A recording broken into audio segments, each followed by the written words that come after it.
क्योंकि मैं अपना उदाहरण, अपना एग्जाम्पल अक्सर देता हूँ कि मेरे वालिद चाहते थे कि वो डॉक्टर थे, सिविल सर्जन थे यहाँ पे, और एक नेचुरल सी बात है कि एक डॉक्टर चाहता है कि उनका बेटा भी डॉक्टर बने, एक इंजीनियर चाहता है कि उनका बेटा भी अच्छे प्रोफेशन के ऊपर जाए। तो मैं डॉक्टर बनने के लायक तो था नहीं, तो इंजीनियरिंग में मुझे ज़बरदस्ती के एडमिशन करा दिया गया। मैं इंजीनियरिंग में एडमिशन लिया, 1-1.5 साल वहाँ पे पढ़ा, लेकिन मेरा इंटरेस्ट कभी जनरेट नहीं हुआ, उसके अंदर डेवलप नहीं हुआ। कोडिंग प्रोग्राम भी सक्सेस रहा, जिसमें तकरीबन 1500 स्टूडेंट ने हिस्सा लिया और वो ट्रेनिंग उन्होंने हासिल किए। उसके बाद में जो है यहाँ पर जूनियर टैलेंट हंट प्रोग्राम को लॉन्च किया गया, जिसमें ये बहुत टॉप लेवल पर गया, जिसमें मौलाना सज्जाद नुमानी, एडवोकेट फैज साहब खुद उसमें मौजूद थे, और इम्तियाज साहब के जो फर्जंद है बिलाल जलील साहब, मिर्जा दाऊद आजर साहब, ये उसमें एज अ जज उसमें आए थे। बहुत टॉप लेवल पर वो प्रोग्राम रहा, और कलेक्टर, एसपी, कमिश्नर, बड़े बड़े लोग उसमें खुद आए थे, मेंबर ऑफ पार्लियामेंट। उठाना पड़ेगा उन इंजीनियर्स के लिए एक ऐसा प्लान किया गया कि हम बच्चों को, नौजवान बच्चों की सलाहियतों को बाहर निकालने के लिए, जैसा इंडियन आइडियल होता है, लेकिन वहाँ पर जो है इंडियंस जो है बड़े बड़े शो होते हैं, गॉड टैलेंट शो होते हैं, वहाँ पर नाच गाने डांस होते हैं, बट हमारे बच्चों के लिए तो वहाँ पर हम जाने के लिए मना करते हैं। लेकिन ऐसा कोई प्लेटफॉर्म हमारे पास अवेलेबल नहीं कि जिसमें हम तराना सॉन्ग, तराना नात वगैरह पढ़कर जो है इनामात, प्राइजेस हासिल करें। तो उसको लेकर लॉकडाउन में जो है परभनी गॉड टैलेंट इस नाम से जो है, एक्चुअली हम परभनी के हैं इसीलिए उसी नाम से उसको डिज़ाइन किया गया, और फिर वो इंटरनेशनल लेवल पर चला गया। तकरीबन इसमें 313 बच्चों ने पार्टिसिपेट किए, और इसमें वोटिंग का भी सिलसिला रखा गया, बिल्कुल टेक्नोलॉजी का पूरा फ़ायदा उठाते हुए। 50,000 वोटिंग बच्चों ने उसमें कलेक्ट किए, और उसमें बच्चों ने अपने जो टैलेंट को शो किए। उसमें जो है किसी ने सिंगिंग मतलब नाच पढ़ा है, किसी ने तराने पढ़ा है, किसी ने अपनी ड्राइंग, और बहुत सारे इवेंट्स जो है उसमें रहे हैं। और इसी तरह से उसके बाद में जो है परभनी गॉट टैलेंट शो के बाद एक और सेकंड लॉकडाउन में सेकंड इवेंट को लॉन्च किया गया, जिसका नाम है इंटरनेशनल रमजान फैमिली क्विज। तो ये बहुत छोटे पैमाने पे लॉन्च करने का प्लान किया गया था, जिसमें 700 फैमिलीज ने पार्टिसिपेट किए। ये सेकंड है, हम फर्स्ट की बात कर रहे हैं। तो 700 फैमिलीज ने पार्टिसिपेट किए, और टोटल अगर पार्टिसिपेशन का रेशो देखा जाए तो 3000 अफराद ने उस प्रोग्राम से फ़ायदा उठाए। और ये 30 दिन रमज़ान के महीने में चला, फर्स्ट लॉकडाउन के फर्स्ट रमज़ान में।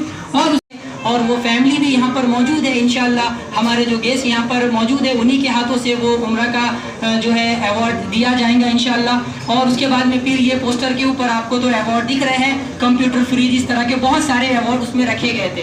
तो ये प्रोग्राम रखा गया था रमज़ान में सेकंड लॉकडाउन के अंदर, तो जिसमें जो है 2200 फैमिलीज ने अल्हम्दुलिल्लाह पार्टिसिपेट किए।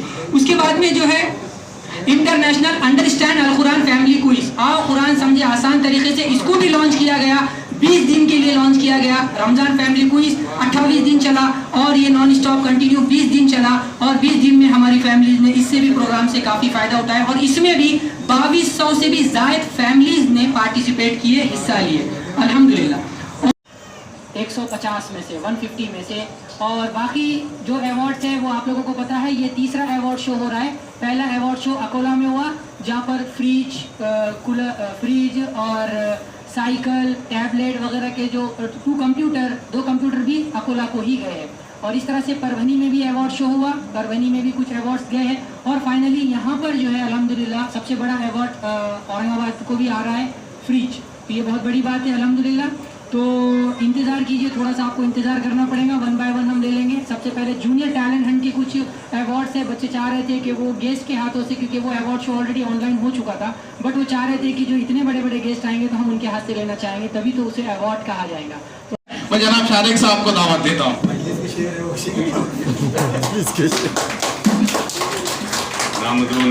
रसूल करीम। मुझे मालूम है कि मैं भी जब छोटा था इनामात लेने के लिए बैठता था, तो बोलता था यार बहुत ज़्यादा बोल रहे मुखर्रिरीन का भी नाम मिलेगा।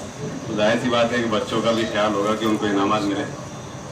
सबसे पहले मैं मुबारकबाद देना चाहूँगा फैज़ान साहब को, उनकी पूरी टीम को, कि उन्होंने वक्त की ज़रूरत को समझा, और ये समझा कि जहाँ लॉकडाउन के दौरान हम अपनी जितनी मसरूफियात थी, हर कोई मतलब फ्री था, और उस वक्त का इस्तेमाल कैसे करना है सोच रहे थे। नौजवान नस्ल जो है तो मोबाइल में, टीवी में मसरूफ़ रहना चाहती थी। तो ये एक विजन ही है, एक दूरअंदेशी है फैज़ान साहब की और उनकी पूरी टीम की, कि उन्होंने सोचा कि वक्त के साथ कैसे चला जाए, और वक्त के साथ चलने के लिए उन्होंने वक्त के तकाज़ों को पूरा किया। ऑनलाइन जो आज हमारे अपने हाथ में, हमारी अपनी उंगलियों में पूरी दुनिया बसती है, उसका इस्तेमाल करते हुए उन्होंने एक कंपटीशन ऑर्गेनाइज किया। मैं तमाम जितने भी कंपटीशन में जिन लोगों ने हिस्सा लिया था, जिनको इनामात मिल रहे हैं, जिनको प्राइज़ मिल रहे हैं, उन तमाम लोगों को मुबारकबाद देना चाहूँगा, बच्चों को मुबारकबाद देना चाहूँगा। यहाँ बड़ी तादाद में हमारी बहनें बैठी हैं, आप लोगों को मुबारकबाद देना चाहूँगा और आपसे ही ये उम्मीद लगाई जा सकती है कि इंशाल्लाह मुस्तक़बिल करीब में इस मुल्क में जब भी इनकलाब आएगा तो वो हमारी माओं और बहनों की कुर्बानियों की वजह से आएगा। यहाँ इतनी बड़ी तादाद में इन लोगों का मौजूद होना इस बात का सबूत है कि हमारी मिल्लत की माएँ और हमारी मिल्लत की बेटियाँ बेदार है। बस ज़रूरत है इनको थोड़ा सा सपोर्ट करने की ताकि ये अपनी नस्लों की सही रहनुमाई कर सके। बहरहाल बहुत ज़्यादा तखरीर का वक्त नहीं है। इम्तियाज़ साहब को कहीं जाना था, फैज़ साहब को जाना था, मेरे पास तो सच्ची का मामला है, मेरी टिकट बुक है, मुझे हैदराबाद निकलना है कि थोड़ी देर के, आप देख सकते हैं ऑनलाइन टिकट, तो मुझे भी जाना है हैदराबाद। इसके लिए मैं तमाम लोगों को मुबारकबाद देना चाहूँगा। और ये जो कंपटीशन में जिन लोगों ने हिस्सा लिया, ये एक इनाम लेकर या जिनको इनाम नहीं मिले वो मायूस होकर खामोश ना बैठे, बल्कि कोशिश करते रहे कि आइंदा जितने भी मुकाबले होते रहे, जितने भी कॉम्पिटिशन्स होते रहे, उसमें हिस्सा लेते रहे। हम अपने बच्चों को उसमें हिस्सा लेने की तरगीब दिलाते रहिए, इसलिए कि बच्चे एक रूटीन, अगर स्कूल 10 से 5 या सुबह 7 से 2 बजे तक स्कूल करने के बाद उनको आप जितना एक्स्ट्रा करिकुलर एक्टिविटीज़ में आप इन्वॉल्व करेंगे, आपके बच्चे के रिलेशन उतने ज़्यादा बाहर बनते जाएंगे। वो जब अपने स्कूल से बाहर निकलेगा, किसी और सेंटर पे स्कूल पीरियड मतलब 10वीं से पहले ही अपने स्कूल को छोड़कर किसी और सेंटर पे जाके एग्ज़ाम देगा, अपने क्वेश्चन पेपर के अलावा किसी और क्वेश्चन पेपर को लेकर सॉल्व करेगा। तो भले ये बहुत छोटी छोटी चीज़ें लगती हैं, 150 रुपये फीस भर के हम उसमें। आज के इस प्रोग्राम के ऑर्गेनाइज़र जनाब फैज़ान साहब, जिनके बाजू बैठने का फैज़ मुझे हासिल हुआ है, एक आइडल जिसे मैं मानता हूँ, एडवोकेट फैज़ साहब, जनाब अजीम साहब, सफ़र सर, मजलिस इत्तेहादुल मुस्लिमीन के हमारे औरंगाबाद के शहर अध्यक्ष शारिक नक्शबंदी साहब, जिन्होंने मुझे इस प्रोग्राम में आने के लिए कल से शायद 20 फ़ोन करे होंगे, मिर्ज़ा दाऊद भाई, और जिनको सुनकर मैं बोलना सीख रहा हूँ, वो आज के इस प्रोग्राम के एंकर तैयब ज़फ़र साहब। मैं ऑर्गेनाइजर्स का बहुत बहुत मुबारकबाद पेश करता हूँ। अभी जिस तरह से फैज़ान साहब ने बताया कि ये जो प्रोग्राम ऑर्गेनाइज किया जा रहा है, इसके पीछे का मकसद क्या था, छोटे छोटे बच्चों ने किस तरह से इसके अंदर पार्टिसिपेट किया, यकीनन बहुत ही काबिल तारीफ बात इसलिए भी है कि पिछले 2 साल से हमने देखा है कि कोरोना के पीरियड के दौरान बच्चों का इन सब बातों से दिलचस्पी ख़त्म हो चुकी थी। या तो मोबाइल गेम्स थे या टीवी था, और ऐसे मौके के ऊपर उनके इस इंटरेस्ट को जगाना, उनके इस इंटरेस्ट को क्रिएट करना, ज़िंदा रखना एक वाक़ई में बहुत काबिल तारीफ बात है। मैं तमाम ऑर्गेनाइजर्स को बहुत बहुत मुबारकबाद पेश करता हूँ। आज आप मुझे और शारिक साहब को देखेंगे तो हम दोनों भी टी शर्ट के अंदर हैं। मैं जब यहाँ पर आया तो थोड़ा सा मुझे हैबत हुई कि मैं आज सैटरडे के दिन हम थोड़ा सा चिल करते हैं, वरना बाकी के 6 दिन हमको बहुत दौड़ना भागना पड़ता है। और पिछले कई दिनों से लगातार हम किसी न किसी वजह से अलग अलग शहरों में जा रहे हैं, अलग अलग इलाकों के अंदर जा रहे हैं। मैं जब यहाँ पर आया और स्टेज के ऊपर यहाँ पर कॉर्नर में बैठा तो मुझे दाऊद भाई ने कहा कि नहीं आप बीच में आइए। मैंने कहा कि नहीं, मैं फैज़ साहब के बाजू बैठना इसलिए चाहूँगा कि ये फैज़ साहब हो या सफ़र साहब हो, जो एजुकेशन के अंदर एक बहुत अच्छा काम कर रहे हैं, ये परमानेंट स्टार्स हैं, कैसी मदद कर सकते हैं। क्योंकि मैं अपना उदाहरण, अपना एग्जाम्पल अक्सर देता हूँ। ये मेरे वालिद चाहते थे कि वो डॉक्टर थे, सिविल सर्जन थे यहाँ पे, और एक नेचुरल सी बात है कि एक डॉक्टर चाहता है कि उनका बेटा भी डॉक्टर बने, एक इंजीनियर चाहता है कि उनका बेटा भी अच्छे प्रोफेशन के ऊपर जाए। तो मैं डॉक्टर बनने के लायक तो था नहीं, तो इंजीनियरिंग में मुझे ज़बरदस्ती के एडमिशन करा दिया गया। मैं इंजीनियरिंग में एडमिशन लिया, 1-1.5 साल वहाँ पे पढ़ा, लेकिन मेरा इंटरेस्ट कभी जनरेट नहीं हुआ, उसके अंदर डेवलप नहीं हुआ और मैं वो इंजीनियरिंग छोड़ दिया, क्योंकि मुझे मालूम था कि ये फील्ड मेरी नहीं है। अगर मैं ज़बरदस्ती कर भी ले के अंदर एज अ चीफ गेस्ट बनकर गया। तो ये बातें मैं इसलिए कहता हूँ, और मैं अक्सर ये बहुत सारे प्रोग्राम्स के अंदर खास तौर से जहाँ पर हमारा यंग जनरेशन है, हमारे बच्चे हैं, उन लोगों को ये मैं अपनी दास्तान इसलिए सुनाता हूँ क्योंकि ये किसी और का एग्जाम्पल नहीं है, ये मेरा खुद का अपना एग्जाम्पल है। इसीलिए मैं ये समझता हमारे ज़िंदगी में कोई तब्दीली नहीं आई, हमारे लाइफ में कोई चेंज नहीं आया, हमारे रवैये में कोई बदलाव नहीं आया, हमारे अमाल में कोई तब्दीली नहीं आई, तो याद रखिए फिर ऐसे क्विज कंपटीशन अगर 1000 भी हो जाए तो हो सकता है हम अवार्ड जीत लें, लेकिन लाइफ में चेंज नहीं आएगा। तो जाहिर सी बात है, इसका मकसद ये था कि इन लोगों को दिया जाए, इस बहाने के लोग सवाल के जवाब दें, और इसी तरह जो एक शऊर लोगों में डाला जाए कि लोग इस बहाने जो है दीनी इल्म को हासिल करें। तो सबसे पहले जिन लोगों ने इस क्विज कंपटीशन में पार्टिसिपेशन किया, उन तमाम लोगों को मुबारकबाद देता हूँ। ऑर्गेनाइज तो जाहिर सी बात है, ऑर्गेनाइजर तो काबिल मुबारकबाद है ही, लेकिन जिन जिन लोगों ने इसमें हिस्सा लिया, क्योंकि सबकी नीयत भी थी कि इल्म हासिल करें, लेकिन बिलखुसूस उन लोगों को मैं और जो है मुबारकबाद डबल दूंगा, इसको हम कहेंगे जिन लोगों को इसमें अवार्ड मिला। क्योंकि जाहिर सी बात है, जब कोई कंपटीशन होगा तो कुछ लोग टॉप में आएंगे, कुछ लोग उसके बाद होंगे, तो होगा, लेकिन उसका अगर मकसद इस ग्रुप ने अचीव कर लिया, और अगर इसका मकसद आप लोगों ने समझ लिया और इसे इल्म हासिल किया, तो अल्हम्दुलिल्लाह ये असल इसका फ़ायदा था। इंशाअल्लाह इसका बदला आपको आखिरत में अल्लाह रब्बुल इज़्ज़त की तरफ से ज़रूर मिलेगा।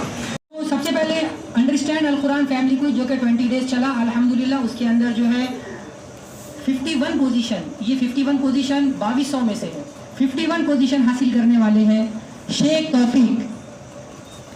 तौफीक का फैमिली। हम इनसे गुजारिश करते हैं जी, शेख तौफीक का फैमिली, हम इनसे गुजारिश करते हैं कि वो स्टेज पर आ जाएं। अल्हम्दुलिल्लाह औरंगाबाद का जो है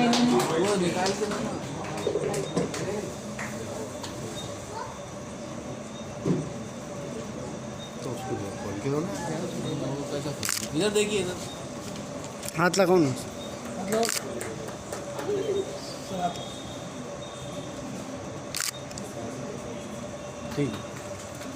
है कि वो स्टेज पर आ जाए। असमत आरा खानम फैमिली से जोरदार तालियों के साथ इनका जो है हिम्मत अफजाई कीजिए। हम मिर्ज़ा दाऊद आगा साहब से गुजारिश करते हैं कि वो इस फैमिली को इनाम से नवाजें। राम बुलवन को याद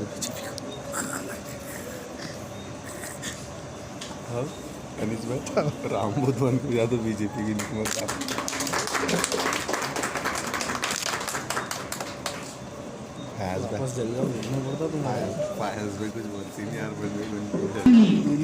खान फहमीदा फैमिली से हम गुजारिश करते हैं कि वो स्टेज पर आए। सफर शुरू हुआ लेकिन 15 पोजीशन 15। हम तैयब साहब से गुजारिश करते हैं कि वो इन फैमिली को इनाम से नवाजें। तू भी हो, कोई को भी आमदार बनने का बेटा, तैयब की ख्वाहिशात पूरी कर दूँगा।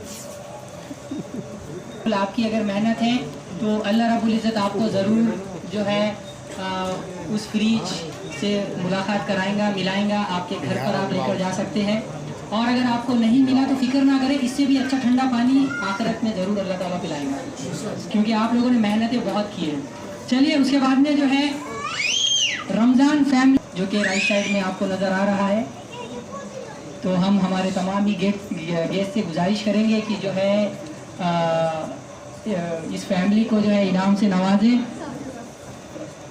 जी, कोई गेस्ट, एनीवन, किसको मिलेगा? वो जाता है 01 फातिमा फसीहा शेख, उल्टा नाम लिया मैंने, शेख फसीहा फातिमा सेकंड पोजीशन यहाँ पर अंडरस्टैंड अल कुरान फैमिली कोई सेकंड पोजीशन में आते हैं। तो उन फैमिली से गुजारिश करते हैं हम कि वो स्टेज पर आए और हमारे जो बड़े बड़े जो गेस्ट यहाँ पर मौजूद हैं उनके हाथों से अपना इनाम लें। माशाल्लाह, बहुत बहुत मुबारक।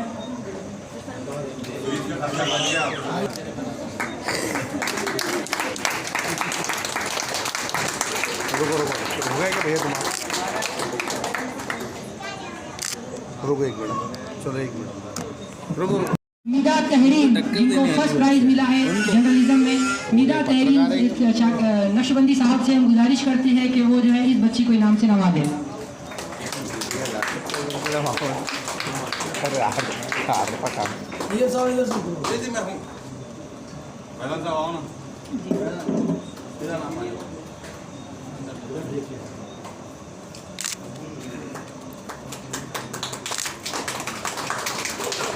एक मिनट। Okay sir. साहब मौजूद है, इम्तियाज जलील साहब मौजूद है, तो हम ये चाहते हैं कि ये सबसे बड़ा जो अवार्ड है इसके बारे में आप पहले समझ लीजिए कि ये उम्रा का अवार्ड है। प्राइज जाता है 2200 फैमिलीज में से पहला पोजीशन जिनको मिला है। बहुत मेहनतें किए हैं, 28 दिन ग्रीन जोन में पहले नंबर पे आना, 10 आउट ऑफ 10 लेना और वो भी टाइम का भी ख्याल रखते हुए आगे बढ़ना, ये बहुत बड़ी बात है। और ये फैमिली मुंबई से हमारे दरमियान आई है, तो हम उस फैमिली का नाम लेने जा रहे हैं।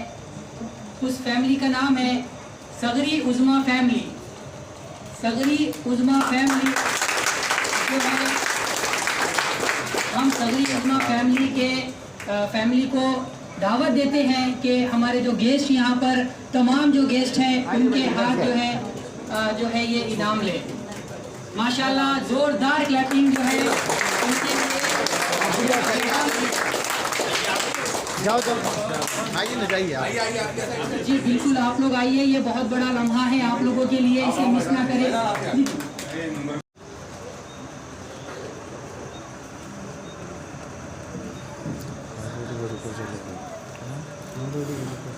में लिया गया अंडरस्टैंड अल कुरान फैमिली क्विज़ और रमज़ान फैमिली क्विज़ जो कि लॉकडाउन में तकरीबन 28 दिन लिया गया और इसमें तकरीबन 5000 से ज़ायद फैमिलीज़ ने पार्टिसिपेट किए। और इसका फ़र्स्ट अवार्ड शो अकोला में रखा गया, सेकंड अवार्ड शो परभनी में और थर्ड अवार्ड शो जो कि अभी औरंगाबाद में रखा गया, जिसमें बहुत बड़े बड़े औरंगाबाद की शख्सियत यहाँ पर तशरीफ़ लाए थे, जिसमें member of parliament Imtiaz Jaleel साहब आए थे, एडवोकेट फैज़ सैयद साहब आए थे, शारेक नक्शबंदी साहब आए थे और इस तरह से बहुत बड़ी बड़ी हस्तियों ने जो है इस प्रोग्राम में आए और अपने हाथों से उम्रा और बड़े बड़े जिस तरह से फ्रिज है ऐसे इनामात से जो है फैमिलीज़ को नवाजे। टोटल कितने अवार्ड्स दिए गए? टोटल यहाँ पर जो है तकरीबन 8 अवार्ड्स दिए गए, जिसमें जूनियर टैलेंट हंट का भी अवार्ड जो है यहाँ पर दिया गया, जूनियर जर्नलिस्ट और इस तरह के बड़े बड़े इवेंट्स जो हुए थे उसके कुछ अवार्ड जो है आज इस औरंगाबाद में दिए गए। और हम उम्मीद करते हैं कि इसी तरह से जो है हमारी टीम जो इंजीनियर सैयद फैज़ान दानिश और उनकी टीम इस तरह से जो लॉकडाउन में प्रोग्राम रख रही है बैक टू बैक, तो ये 9वां प्रोग्राम था, इंशाल्लाह 10वां भी प्रोग्राम बहुत जल्द जो है लॉन्च करने जाएंगे। इसमें सब्जेक्ट कौन कौन से थे? जैसे कि एक जो है जूनियर जर्नलिस्ट था, जूनियर मूवी मेकिंग था, जूनियर स्टैंड अप कॉमेडियन था, जूनियर स्पीकर था, जूनियर कारी था और जूनियर नातख्वां था।